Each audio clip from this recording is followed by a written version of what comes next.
The primary concern that the arts and culture community has out here right now is for practitioners, artists, people who have lost bodies of work, they've lost their studios, people who have lost their place of employment. I'm Kate Brown, and this is The Art Angle, a podcast from ArtNet News.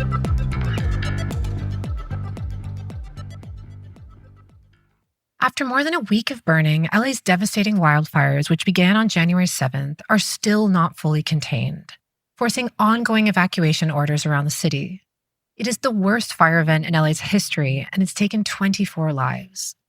Last weekend, warnings to evacuate were given to the West Side neighborhood of Brentwood, which also includes the esteemed Getty Center, home to one of the most prized art collections in LA.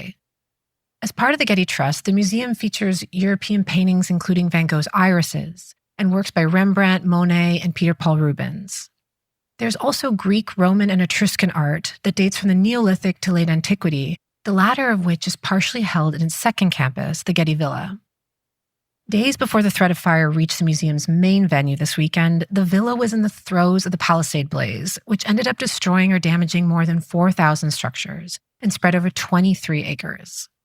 As these fires raged around Los Angeles, intensified by strong wind, media imagery circulating online showed brush burning around the Getty Villa and the Palisades. And it prompted panic about the security of the collection. The Getty, however, has long billed itself as the most fire-safe institution of its kind. It was built in 1997 as, quote, a marvel of anti-fire engineering. And throughout the last week, indeed, its team has worked tirelessly to defend the property and communicated daily with the public about the safety and security of its sites. Many other properties around it, including thousands of homes, businesses, and smaller cultural institutions, have been destroyed. And cultural workers, collectors, and gallerists all over LA have lost their homes, and artist homes and studios, including entire bodies of work and archives, have been irretrievably lost. The amount of livelihoods destroyed in LA is heartbreaking, and we'll link to resources where you can find out how to help in the show notes. This week, the J. Paul Getty Trust and a coalition of local and international cultural institutions announced a $12 million emergency relief fund for members of the Los Angeles arts community affected by the wildfires. President and CEO of the J. Paul Getty Trust, Catherine E. Fleming, has joined me on the Art Angle to talk about her experience of the wildfires over the last week, about the Getty's state-of-the-art prevention protocols for its valuable collection, and what these fires mean for the Los Angeles cultural scene as a whole as it eventually seeks to rebuild. Thank you so much for joining me on the Art Angle today, Catherine, in spite of what is an extremely stressful situation for you.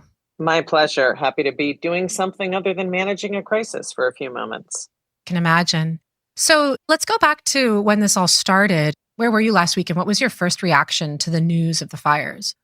Well, I had been informed that there was a red flag warning, and Getty always takes red flag warnings very seriously. So the first thing I was told was that they were going to begin irrigating the grounds. And I guess, I thought, oh, okay, yeah, but I didn't think there was about to be a fire. Let's put it that way. Fortunately, Getty has all kinds of protocols in place, so they don't wait around to see whether or not there's actually a fire. They act as if there's going to be as soon as we have a red flag warning. Interesting. Well, I actually happened to have been in LA at the time, and I saw those warnings, and just talking to locals there, no one really seemed to believe that it was going to be as bad as they said it would be.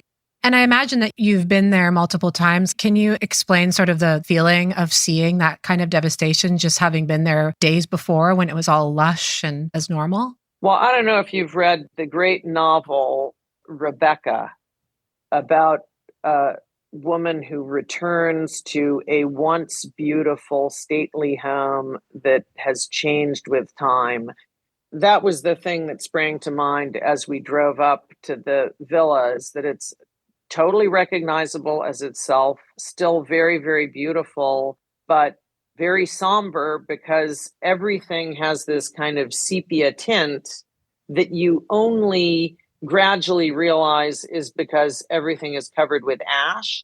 Now, remarkably, it's still quite green. The lawn in front of the ranch house, which is immediately behind the villa, is still like a bright emerald green. Wow. The fire didn't affect it at all. On the perimeter, obviously, there is lots of singed foliage. But again, we didn't have anything low to the ground to burn up. So the place where you see things that are singed is some of the bottoms of tree canopies, some of the ground cover that was fire resistant, but, nevertheless took a beating in this fire. The most striking thing is that you can still see hot spots. You'll be walking along the path and suddenly you see steam coming up out of the earth and you realize it's not steam, it's smoke from a fire that's still in effect smoldering beneath the surface of the earth. I think that's the thing that was most arresting for me. You kick the ground and hear the expression, we're going to hot foot it out of here. Your feet are hot because the earth beneath your feet is still very, very hot. Wow. So what were the initial protocols that the Getty took right away, considering that they take the warnings as seriously as anyone should? So once we get a red flag warning, we begin irrigating the grounds of our facilities. We have very extensive repositories of water that we maintain throughout the year. The first thing you hear, and I heard it, just the other night up here at the Getty Center as well, is the sound of the irrigation system going on. You feel like you're on a golf course. You hear sprinklers all around you everywhere. Once we had confirmation at the villa that a fire actually had broken out, I would say within 6 minutes, we had sealed off the galleries, although at that point, the fire was not very close to us. Immediately changed the air handling systems so that they would be in recirc mode rather than bringing in air from outdoors. Started taping up all of the doors and making sure everything was sealed. And then you also sort of move into HR mode, figuring out who needs to be on site, who needs to leave immediately. And all of that was really swiftly taken care of within the first 45 minutes of the fire breaking out. Wow, that's incredible. So this was for both the Getty Villa, which was under threat first in the Pacific Palisades, and also the Getty Center in Brentwood? So we started with the Getty Villa. Initially, as you'll recall, everybody was thinking of this as, quote, the Pacific Palisades fire. It is called the Palisades fire. That's where it first broke out. But one of the sort of bitter ironies of this situation for the Getty is that we have two different locations, and one of them initially was on sort of the western flank or the epicenter of the fire. That was on Tuesday on through Tuesday night. Wednesday, we started breathing a sigh of relief and thinking, great, we're done with that, only to discover that the fire had moved in the direction of the Getty Center to the south and east. And then we sort of went through the whole rigmarole again at the Getty Center. So it didn't happen in both places at the same time. It happened sequentially, first at the Villa and then at the Getty Center. And we're still, very much in watchful mode at both locations, probably at this point more so at the center, for the happy reason that there hasn't been a fire raging at our doorstep here yet. And we hope that there won't be. So, when this fire initially broke out, I was struck by the outpouring of concern for the Getty. I think it's just a testament to how important the collection is and how much it means to the people in LA and around the world. So maybe we can, look at the collection a little bit. Could you tell us a bit about some of the objects in the museum? And when you first heard the news, did your mind immediately jump to certain pieces? I mean, I imagine at some point there's an evacuation protocol. There is never an evacuation protocol for our art. Absolutely not. Think about how incredibly complicated just moving house is on a beautiful day when there is no natural disaster raging around you. There is no way one could responsibly attempt to evacuate artworks in a moment of mayhem and impending disaster. And precisely for that reason, both the Getty Villa in the Pacific Palisades and the Getty Center in Brentwood are very deliberately designed, built out of materials that will resist a fire, so that even though it sounds really wild, the safest possible place for these artworks to be during a fire is in one of our two facilities. So we would never have an evacuation protocol for our art. And did you want to, say a few words about the museum and what's in it? I don't want to pick out individual items. It's like trying to decide which of my children is my favorite. I love them all equally, if in different ways. But Our collection at the Villa is Greco-Roman and Etruscan art. And our collection at the Getty Center in Brentwood is European art to 1900. One of the things that's really distinctive about our collection is that while smaller than the collections of many really massive encyclopedic museums, what we have attempted in our collection strategy, what our museum directors have undertaken to do, is to have sort of the best possible examples of each period or each artist, each geography, so that in walking through the galleries of the J. Paul Getty Museum, you are getting a kind of nice meal of the art history of Europe to 1900. And what that means is that everything we have is super, super top quality. It's sort of the best possible exemplum you can have of whatever its broader category is. So we have some truly priceless works of art. We know what price we paid for them, but that's sort of irrelevant to their real value in global cultural heritage terms.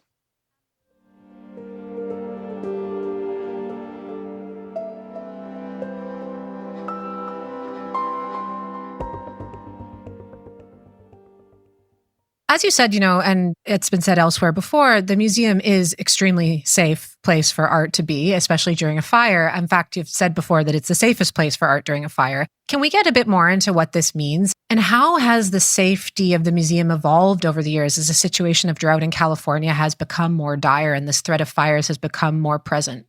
The threat of fire was present when the Getty Center was built, first began construction over 30 years ago. And from the jump, it was designed to be a fortress against both earthquakes and wildfires. Everything from the architectural design to the materials of which it's constructed to the air handling systems. There's a very kind of James Bondy vibe to various elements of this. We can shut off different parts of the galleries from one another in the same way that you can close different compartments in a submarine, so that if something bad is happening in one location, it has no capacity to spread to another. The very first thing that will be striking to anybody who visits, let's start with the Getty Center, is that you have to traverse about 200 meters of travertine marble plazas before you even get to the outer doors of the complex that houses the collection. Part of that, of course, is an aesthetic choice, but a large part of it also is a safety choice. And as we've seen with the movement of these fires, if they don't have something to burn, they can't progress. And the site was designed so that there really is no fuel up here for a fire to consume within a really, really broad perimeter around the museum itself. That's also something that's built into the way that we do our landscaping. At the Villa, two things made the difference for us. One was having a super professional group of 16 people on site who kept their cool and very, very smoothly ran a crisis situation. But the other is the incredible work of our gardeners and groundskeepers who have very aggressively over the past year been destroying anything on the perimeter of the Getty Villa that a fire could use for fuel. And people don't realize the incredible extent to which that can make the difference in a situation like this. So that also is really, really hardwired into the design of both of our sites. The landscaping, the architectural features, the technical features, and then the materials of which the two sites are built, which are very, very fire resistant. And that's a lesson that people with residential homes in the area can take, right? Fundamentally just yard work. Absolutely. I read an article in one of the zillions of things that we've all been consuming over the past several days, in which a commentator said it really comes down to two words: yard work. And we have just gone through a 9-month plus period with no rain, but let's recall that that was preceded by unnaturally wet weather for California for the 2 years prior to that. And that created like the perfect circumstances for a ton of stuff to grow during the wet years and then to sit there drying out over the course of this long dry period. And the places that really, really stayed on top of clearing that out have done far, far better in this circumstance than the ones that have been surrounded by that kind of debris. So, yeah, I mean, it seems really low tech and really basic, but it's totally, totally essential. As you said, the Getty was purpose built to be extremely fire resistant. But I do feel that in this recent tragedy, that the museum has been extremely good at communicating all of the fire prevention methods. And I wondered, have you over the years, and especially in the wake of this tragedy, do you expect that you'll hear from other institutions who are maybe in the midst of building a museum or have a museum that they want to renovate that's in a sort of fire risk area, that they come and look at the design and want to take a page from your notebook? We would be delighted to help anyone that we can on this front. And we'd also be delighted in turn to learn from other institutions out there that may themselves have confronted things that we also are likely to confront. The museum and arts and culture community is tremendously collaborative. And everything that we do at the Getty really ultimately is designed to be shared by the professions, whether it's, a conservation technique that we have or research materials that we have. So that would be totally consonant with our mission. And we would be really delighted to speak with anybody who's interested in learning more about what we've done. The more attention that I can get for our phenomenal groundskeepers and phenomenal gardeners, the better, because they are among the real heroes of this situation. Right. I believe that during COVID, the museum's endowment gave $10 million towards COVID relief efforts. Are you planning to support any of the institutions around you or around LA? I imagine that there's been a huge knock-on effect, to say nothing of the structural devastation, but also the loss of ticket sales, diversion of philanthropic resources. What have you been hearing from your colleagues on that front? Is the Getty planning on doing anything, or do you know yet? We certainly will be doing things. A primary concern that the arts and culture community has out here right now is for practitioners, artists, people who have lost bodies of work. They've lost their studios, people who have lost their place of employment, who are cultural workers. And we are working very, very closely with other institutions and other foundations to launch something significant by way of a fund that can provide artists and cultural workers relief via our foundation. So yes, absolutely, that is something that's very much on our mind. Other places have been doing really great work in this area and have already put out announcements, which is just great to see. But yes, absolutely, this is something with which the Getty will very much be concerning itself. It's been really incredible to see the way that the city has been collaborative in supporting each other. For the moment, the museums are all closed, as are the galleries. Do you have any sense of when things might be able to start opening up again? Or are you going to have to totally rethink the program for the next coming months? I think the Getty Villa is going to present more of a challenge for us in terms of reopening than is the Getty Center. The Getty Center for now is closed because it's our command center. And until very recently, we were under a level 3 evacuation order. We also are aware that there are still emergency vehicles all around us. There's an active conflagration that's being dealt with. We're not going to be encouraging people to be on the roads under a circumstance such as this. But we will be able to reopen very swiftly at the Getty Center once the general situation around us has normalized to some extent. The Getty Villa, it's going to take a lot longer for us to open there. The galleries themselves are completely pristine and beautiful. I was in there the other day and you could run a white glove along the surfaces and it would, if anything, come away cleaner than it was when you first touched them. But the grounds themselves have unsurprisingly, a thick layer of ash and soot. Our beautiful fountains in the outer peristyle and the inner peristyle, in a sort of beautiful metaphor for the whole situation, are filled with what is now black water.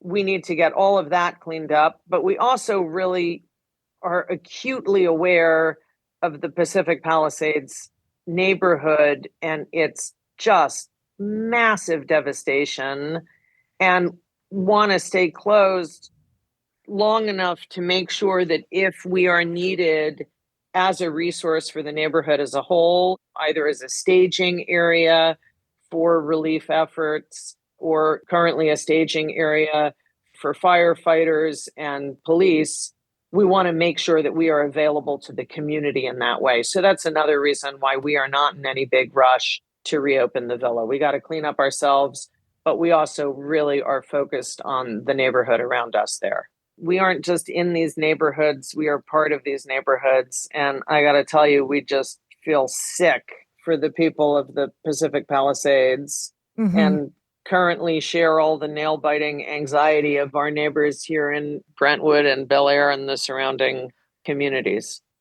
I also wanted to actually quickly ask you, I imagine that your staff, their homes are in some of these neighborhoods as well. So there must be, a mental health aspect to all of this to consider with the staff themselves. Absolutely. And we've been sending out regular daily updates to our staff, reminding them of the mental health resources that Getty employees have available to them.